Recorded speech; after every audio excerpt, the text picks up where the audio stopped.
apa ya, melihat kok bisa sih teman-teman saya di tengah padatnya kegiatan gini masih bisa menyempatkan waktu untuk ibadah gitu.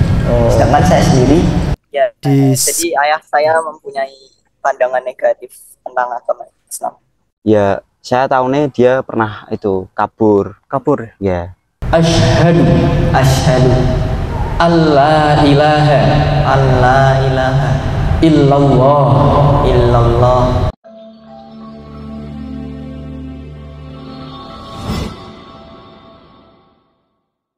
Assalamualaikum warahmatullahi wabarakatuh. Alhamdulillah, pada sore hari ini kita sejatinya sedang akan mendapatkan seorang keluarga baru, sahabat baru, saudara baru, yakni bernama Agustinus Lintang. Nah, ini Mas Agustinus Lintang ini dari Semarang. Kita sapa. Assalamualaikum Mas Agustinus. Waalaikumsalam. Saat ini usia berapa? Kelahiran tahun berapa? Saya kelahiran 19 Januari 2005. Saat ini usia 18 tahun. 18 tahun, Masya Allah. Nah, untuk orang tua masih lengkap? Alhamdulillah masih lengkap. Dari Kristen atau dari Katolik? Saya sendiri dulunya memeluk agama Katolik. Iya, Katolik ya? Iya. Oke, Mas Agustinus Lintang ini betul anak sebatawayang? Ya, benar Ustaz. Nggak punya adik, nggak punya kakak? Iya, tidak punya. Luar biasa. Ini berarti anak kesayangan ayah bunda. Nah, ini tentunya kalau ayah bunda tahu kalau Mas Agustinus Lintang masuk Islam, bagaimana rasa sakit hatinya atau rasa kecewanya orang tua? Bisa digambarkan? Diberi gambaran, Mas Agustinus Lintang. Jadi ketika saya mengutarakan keinginan bahwa saya masuk Islam, dari orang tua tuh sangat mengekang gitu Ustaz. Jadi selalu bilang bahwa keluarga ini didasarkan pada iman, kepercayaan kepada Kristus Yesus gitu. Jadi ketika kamu memilih keyakinan lain, artinya kamu sudah tidak satu arah dengan kita lagi. Nah, kadang perkataan-perkataan seperti itu yang membuat saya sedih dan bingung Ustaz. Berarti sudah pernah menyatakan kepada orang tua? Sudah pernah. Wih, sudah pernah. Berapa kali? Itu dulu ketika setelah misa Natal kayaknya. Satu kali berarti? Iya, baru sekali. Apa yang disampaikan Mas Agustinus Lintang kepada orang tua waktu itu? Ya, intinya saya merasa lebih mendapatkan feel beribadah sebagai seorang hamba ketika saat itu saya cuma mencoba untuk ikut-ikutan teman sholat gitu kan Ustaz. Tapi malah apa yang saya rasakan itu lebih dari apa yang saya lakukan ketika beribadah di gereja gitu. Masya Allah. Seperti hatinya lebih tenang dan ya seperti itu. Mas Agustinus Lintang berarti sudah pernah menyampaikan kepada orang tua, ngomongnya jujur waktu itu. Bagaimana? Waktu itu ya ngomongnya nggak secara terang-terangan, Pak, Bu, saya mau masuk Islam, nggak, cuman saya merasa sudah tidak mendapatkan feel beribadah di Katolik dan segala macam gitu. Masih dengan kata-kata yang asertif Ustaz. Apa yang hal yang paling mendasari tentang alasan atau motivasi masuk Islam? Kenapa kok Mas Agustinus Lintang berkeinginan masuk Islam? Saya berkeinginan masuk Islam yang pasti karena nggak ada paksaan dari siapapun, tapi ya sekedar tergerak hati saya begitu. Kalau yang diketahui tentang Islam saat ini apa? Saat ini yang diketahui karena dari keluarga saya sendiri kan ada juga yang beragama Muslim, jadi ya cukup familiar dengan adanya sholat 5 waktu, terus adanya azan yang setiap saat berkumandang, lalu ada tradisi berpuasa di bulan Ramadan, Idul Fitri, Idul Adha, dan juga mulai mengenal ini Ustadz. Ketika waktu saya masih hanya tertarik saja, jadi tahu bahwa di Islam itu ternyata bukan agama yang seperti ayah saya bayangkan gitu. Kan ayah saya selalu bilang kalau agama Islam itu keras, keji, tapi berbanding terbalik dengan apa yang saya rasakan di dunia nyata. Ketika saya melihat teman-teman saya bersekolah, mereka beribadah dengan taat dan tidak ada yang menunjukkan tanda-tanda di mana ada kekerasan dan kekejian di situ. Ya, jadi ayah saya mempunyai pandangan negatif tentang agama Islam. Ya, Islam memang saat ini sedang diframingkan ya. Ini sudah berlangsung beberapa puluh tahun yang lalu ya. Sejak beberapa puluh tahun yang lalu itu Islam diberikan framing ya, diberikan branding sebagai agama terorisme, agama yang keras, agama pembunuh dan lain sebagainya. Itu framing ya, framing media yang memang ada sekelompok golongan yang itu sengaja membuat hal itu sedemikian hingga seakan-akan Islam ini memiliki branding sebagai agama yang berhubungan dengan kekerasan, terorisme dan lain sebagainya. Padahal Rasulullah Muhammad tidak pernah mengajarkan kekerasan sekalipun. Bahkan ketika Rasulullah awal-awal berdakwah itu, justru umat Islam yang dibunuh, umat Islam yang dibantai, para penghafal Quran dibunuh, sehingga muncul namanya waktu itu ibadah saat sholat subuh itu adanya qunut nazilah, karena didasari atas peristiwa pembunuhan secara besar-besaran para penghafal Al-Quran. Termasuk awal-awal waktu Rasulullah menyampaikan dakwah Islam itu, para sahabat, para pengikut Rasulullah yang berhaji di awal-awal berhaji ke Ka'bah waktu itu dibunuh, dibantai. Nah itu. Dan Rasulullah tidak pernah mengajarkan kekerasan. Kalaupun waktu itu ada perang, ya, itu pun perang itu atas dasar membela diri. Dan Islam termasuk Rasulullah Muhammad tidak pernah mengajarkan perang mendahului. Jadi mendahului peperangan itu tidak pernah diajarkan dalam Islam.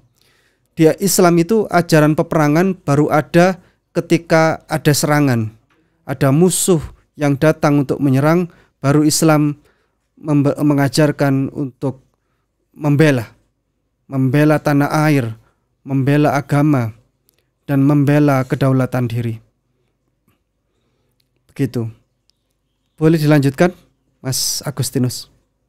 Ya, jadi ketika ayah saya selalu mendoktrin saya dengan stigma-stigma negatif itu, ya, saya juga sedikit sedih dan kecewa kenapa kok ayah saya bisa mempunyai pandangan seperti itu. Padahal kan apa yang dia lihat kan mungkin hanya sebagian oknumnya saja gitu, Ustaz.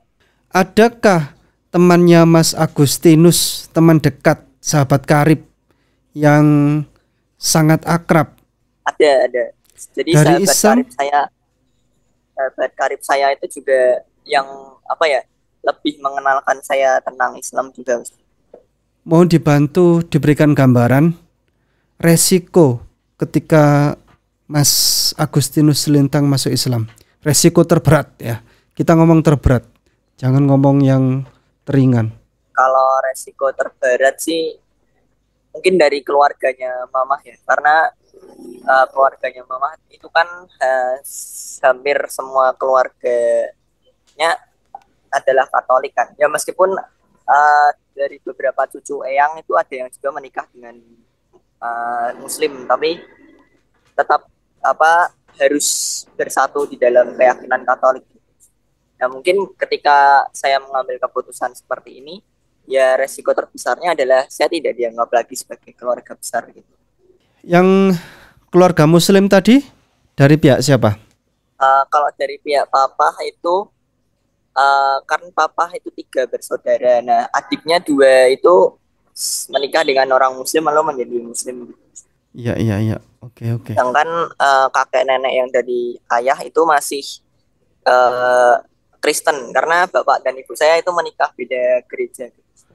Tapi sesungguhnya begini, Mas Agustinus Lintang, kita masuk Islam itu tidak pernah sekalipun kita meninggalkan Yesus. Justru ketika kita masuk Islam, kita telah menempatkan Yesus dan menghormati Yesus dengan cara penghormatan yang sebenar-benarnya. Saya kasih contoh.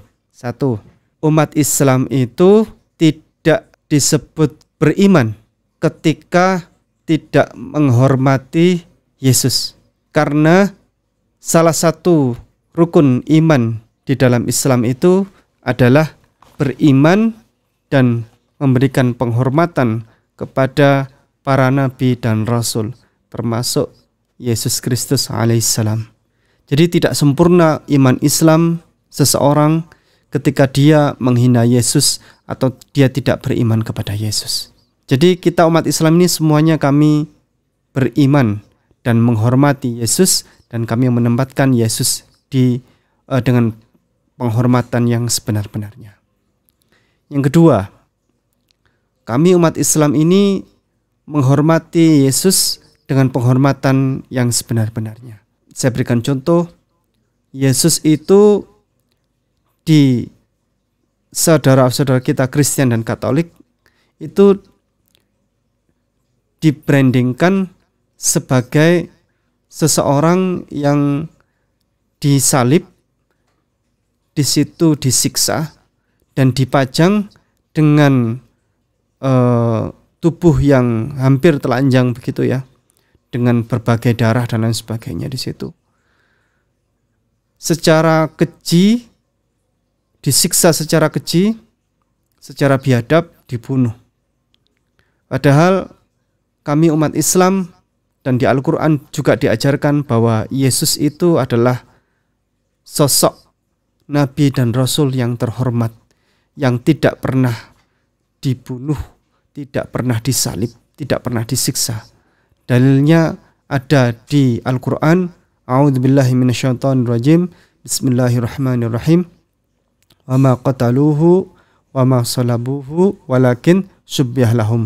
Mereka tidak pernah membunuhnya, mereka tidak pernah menyalibnya, melainkan yang dibunuh dan disalib itu adalah seseorang yang wajahnya mirip Yesus, dan itu yang dibunuh dan disalib.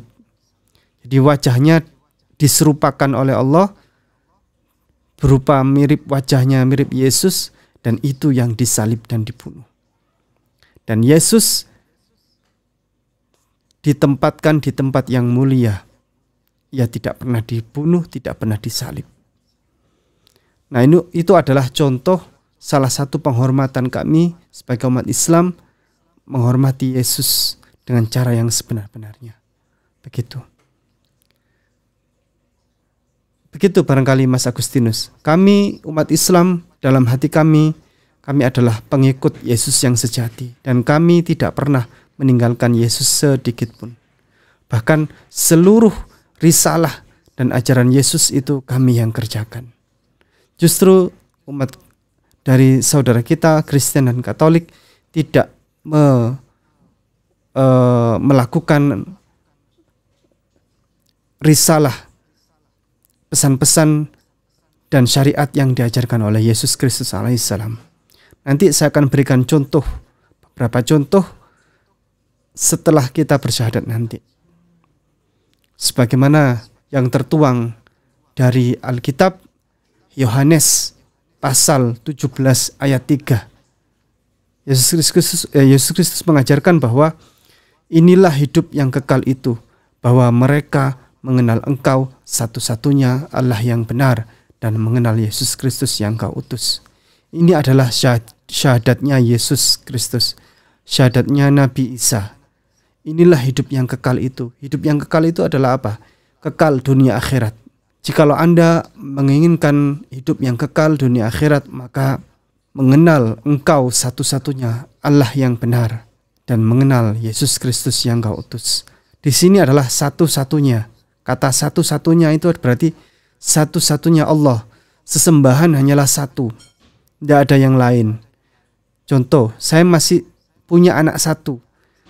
Kalau saya mengenalkan kepada orang, ini adalah anak saya satu-satunya. Berarti kalau sudah satu-satunya, tidak ada duanya sudah.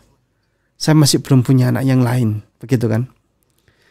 Kalau saya punya anak satu. Nah, kalau saya menyebutkan satu anak saya, bisa jadi saya punya anak lagi, satu lagi di tempat yang lain, atau saya punya lagi 2 atau 3 di tempat yang lain.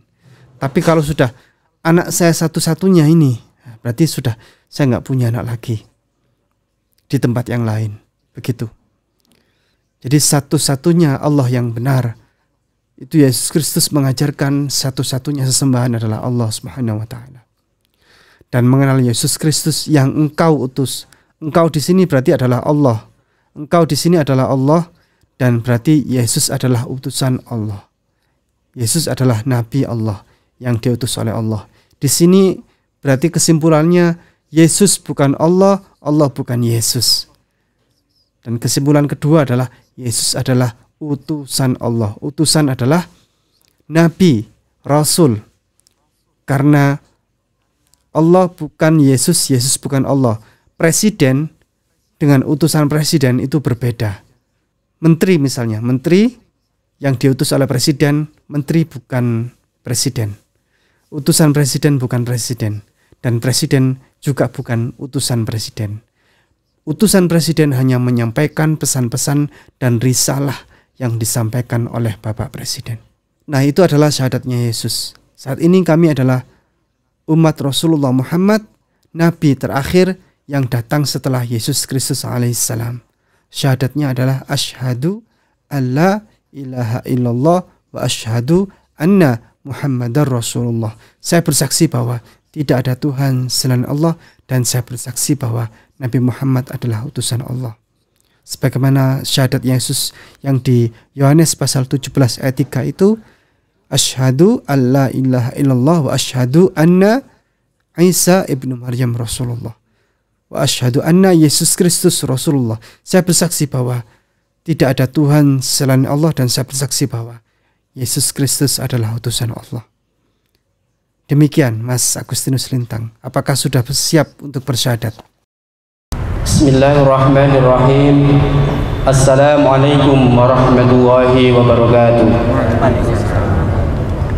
Alhamdulillah telah hadir di tengah-tengah kita yang sebentar lagi akan menjadi saudara seiman kita.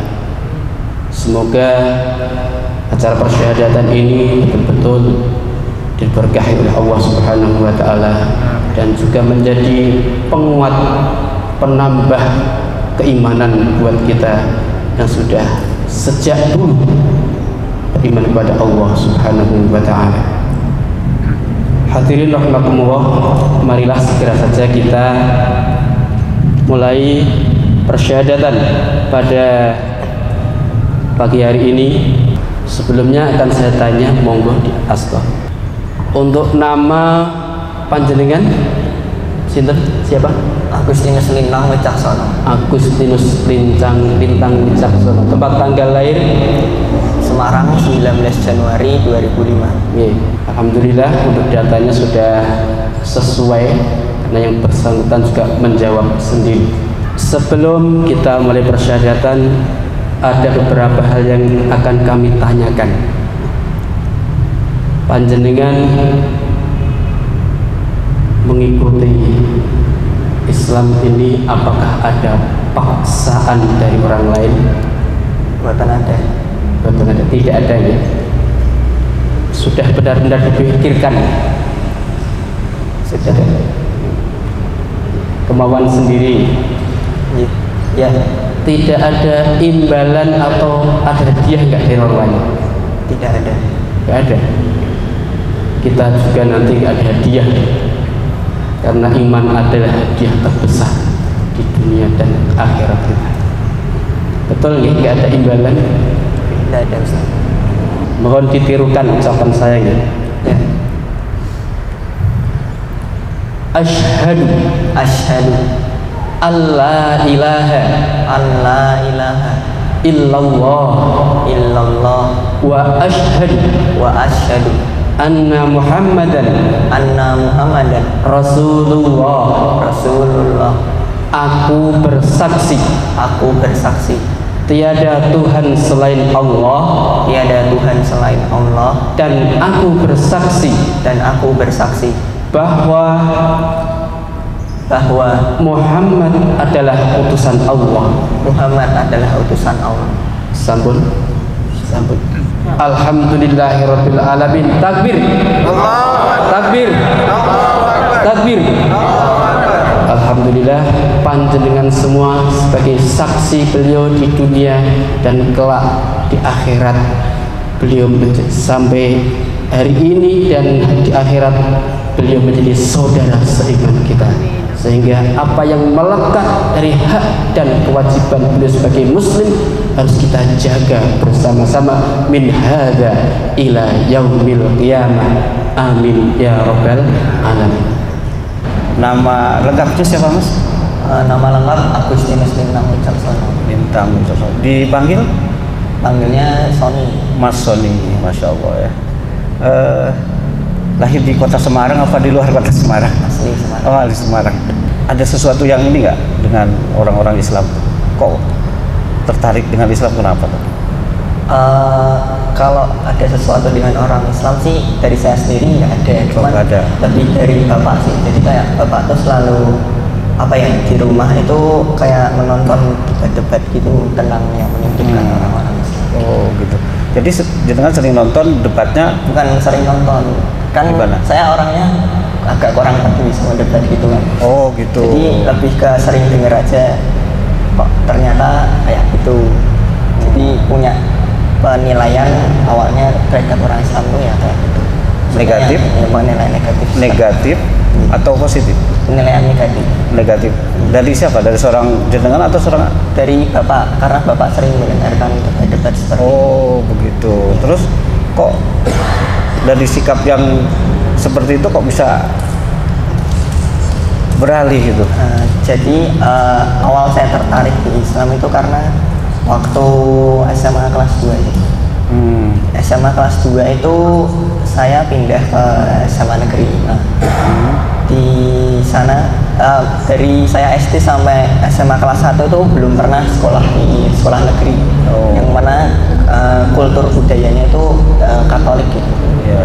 Setiap ada apa berdoa, setiap ada apa misa atau gereja gitu. Nah, ketika di SMA negeri 5 itu kayak berbeda budayanya. Jadi saya punya teman-teman yang mayoritas berhijab semua. Lalu di sekolah kan juga ada masjid kan. Selalu ada kegiatan sholat berjamaah bersama gitu. Nah, saya sendiri yang waktu masih non muslim itu merasa pertama kayak iri dan apa ya, melihat kok bisa sih teman-teman saya di tengah padatnya kegiatan gini masih bisa menyempatkan waktu beribadah gitu. Sedangkan saya sendiri yang masih Katolik pada saat itu merasa ketika setiap hari Minggu beribadah di gereja tuh nggak merasakan hubungan spiritualitas antara Sang Pencipta dengan kita gitu. Oh, kalau ibu sama bapak apa dengan jenengan mau masuk Islam ini sudah sebelumnya minta izin dulu enggak? Sebelumnya izin dulu enggak? Cuman ketika waktu itu kan sama Ustadz Ipung juga sudah sempat bicara-bicara dan sempat syahadat secara Zoom kan. Jadi setelah itu saya memberanikan diri untuk bicara sama ayah sama ibu ya. Dan ya responnya gimana? Ayah gimana ya? Ya yang marah ayah. Oh ayah. Karena kan ya tadi dia punya ayah punya stigma negatif tentang Islam. Sedangkan kalau ibu, karena ya mungkin seorang ibu sama anak laki-laki kan gitu dekat ya. Apalagi saya anak semata wayang kan. Jadi mungkin ya udah nggak apa-apa deh. Terserah, itu kan pilihan kamu. Cuman dari orang tua ya tetapnya berada tetap di Katolik. Gitu. Masya Allah, Masya Allah. Terus ada rasa sedih nggak jenengan menyampaikan tadi ke ibu Ada. Ya sebagai anak Sedihnya ya kan apa? nggak tega gitu Pak. Apa, Nggak teganya kenapa Pak? ya apa ya, kelihatan dari mimik mukanya itu waktu saya menyampaikan itu Oh, sedih ya, sedih. Tapi jenengan senang nggak? Misalnya juga sesudah menyampaikan tuh ada lega nggak gitu? iya lega. Sudah, walaupun ibu punya raut muka yang sedih tadi. Iya. Oh jadi begitu ya, masya Allah. Tadi waktu di SMA tadi, mohon maaf saya ini, waktu di SMA tadi itu kok tertarik dengan akhlaknya Muslim ya, Muslim atau Muslimah yang berhijab gitu. Itu ketertarikannya karena apa itu? Karena panggilan hati atau karena mata batinnya jenengan atau bagaimana? Iya, ketertarikan nanti. Oh, masya Allah ya. Jadi ada sesuatu yang menariknya apa tadi? Apa ya? Waktu saya sekolah di lingkungan yang Katolik itu kan kayak pakai roknya pendek-pendek segini. Oh, Menurut saya tuh kayak kurang etis aja gitu. Oh gitu. Sedangkan ketika di negeri, ya apa ya, lebih kayak nggak tahu, kayak adem aja gitu ngeliat. Adem, masya Allah, masya Allah. Alhamdulillah. Terima kasih nih. Walaupun saya ingin lebih banyak bertanya sama panjenengan ya, Mason ya. Mudah-mudahan ini menjadi hidayah yang luar biasa ya, ketertarikan dengan Islam karena akhlaknya seorang Muslim dan Muslimah tadi ya. Mudah-mudahan nanti bisa bercerita pada yang lain juga gitu, bahwa dalam Islam itu ada sesuatu yang luar biasa ya. Innama bu'itsu liutammima makarimal akhlak itu ya. Rasul itu hanya untuk menyempurnakan akhlak di akhir zaman ini. Akhlak-akhlak sebelumnya kan sudah baik Mas, cuma ada titik yang oleh Nabi kita ini sempurnakan. Ya, dengan sudah tertarik dengan Islam, wallahu alam, dan ini menjadi keberkahan pada jenengan di hari ini, masya Allah ya. Mudah-mudahan menjadi kebaikan untuk kita semua. Ya, idza jaa nasrullahi wal fath wa ra'aitan nas yadkhuluna fi dinillahi afwaja sabbih bihamdi rabbika wastaghfir innahu kana tawwaba. Kita ucapkan tasbih dulu ya. Subhanallah, Subhanallah, astagfirullah. astagfirullah. Lu sudah pintar Pak? Sudah pintar ya? Sudah mulai sholat ya? Iya. Sudah mulai belajar sholat? Ya, sudah mulai. Sudah mulai ya? Sudah melihat gerakan-gerakannya? Nanti ada ustadz yang membimbing belum? Belum ada ya? Bisa nanti jenengan datang di tempat terdekat ya, karena tetanggaan juga Pak, masya Allah ini. Jadi ini Jatinggale, kalau saya di Serondol Kulon ya, bisa nanti datang atau saya nanti mendatangi jenengan ya, insya Allah. Barakallahu fikum. Terima kasih. Wassalamualaikum warahmatullahi wabarakatuh. Baik, bismillahirrahmanirrahim. Assalamualaikum warahmatullahi wabarakatuh. Waalaikumsalam. Alhamdulillah kita ada di desa apa ini? Wonosari. Wonosari. Iya. Ini sementara ini saya dapat cerita dari Mas Agustinus Lintang. Kalau Mas Lintang ini sering ke sini. Saya tanya ke siapa? Ke Mas Diego. Nah ini ketemu kita dengan Mas Diego. Nah, Mas Diego pemain sepak bola. Namanya pemain sepak bola, Yeah. wajahnya juga wajah sepak bola. Nah, ini kenapa Mas Agustinus Lintang sering ke sini? Gimana ceritanya? Ya soalnya teman satu kelas di sekolahan, terus kayak kadang kalau males mau pulang langsung main ke sini dulu. Sejak Gitu. SMA dulu. Iya, sejak SMA. SMA SMP juga. Enggak, SMA. SMA. Oh, satu bangku juga. Satu bangku. Satu bangku. Iya. Terus dia masuk Islam nih. Gimana kok sering ke sini? Apa Mas Diego yang mempengaruhi? Enggak. Oh, enggak. Enggak. Kalau itu karena dia sering lihat saya sama teman-teman yang lain tuh kayak apa, jamaah bareng, terus ibadah bareng di sekolahan. Terus hatinya dia katanya kepengen kayak ngikut. Oh. Terus oke. akhirnya dia ikut memperhatikan, terus akhirnya belajar sedikit-sedikit, terus akhirnya praktek. Oh, akhirnya praktek. Iya. Terus akhirnya ini gimana? Nggak ada masalah kan yang Mas Diego tahu, beliau sama keluarga nggak ada masalah kan? Ya, saya tahunya dia pernah itu kabur. Kabur ya? Ya, Oh, Katanya- kaburnya ke Mas Diego. bukan, Kemana? ke temannya satu nih, Mas Tuhan namanya. Oh. Ya.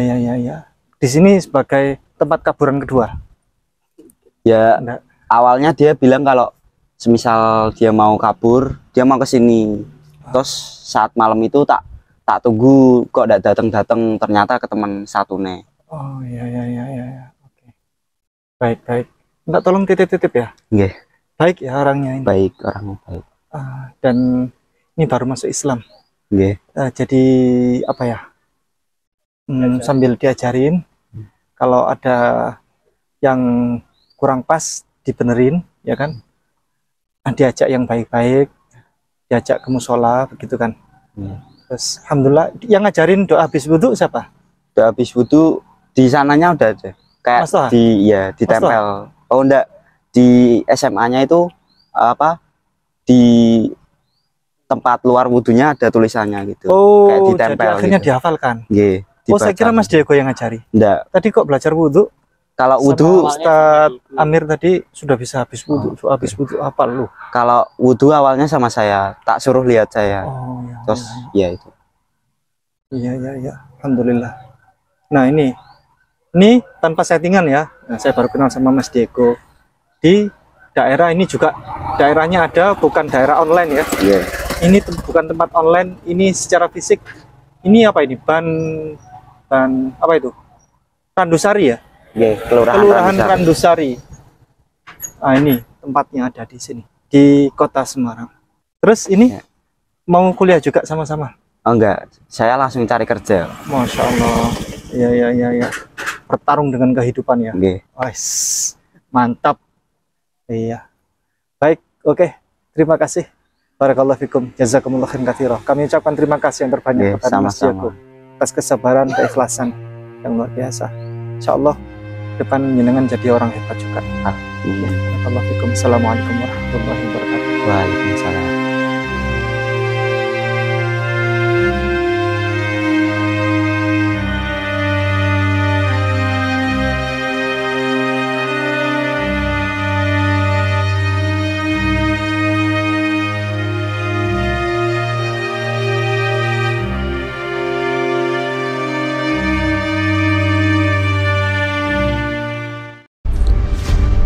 Lelang dakwah. Lukisan Tegal Alang Ubud Bali karya Meru Sandia. Pelukis Indonesia yang diundang langsung oleh Raja Salman. Dilelang dengan harga terbaik yang dananya 100% akan kami gunakan untuk pembangunan gedung dakwah Mu'alaf Center Nasional Hagia Sophia, Jakarta sebagai sentra untuk pembinaan, pelayanan, advokasi, dan pendidikan para mu'alaf binaan Mu'alaf Center Nasional Hagia Sophia di Jakarta. Alhamdulillah, ada seorang dermawan yang mewakafkan tanahnya di pinggir jalan raya dekat Taman Mini Indonesia Indah dekat exit tol. Dengan luas 514 meter persegi ini sudah tersedia, tinggal dibangun gedung dakwah saja. Lukisan ini dilelang dengan harga 9,5 juta saja. Untuk muslimin yang lebih dahulu menghubungi kami.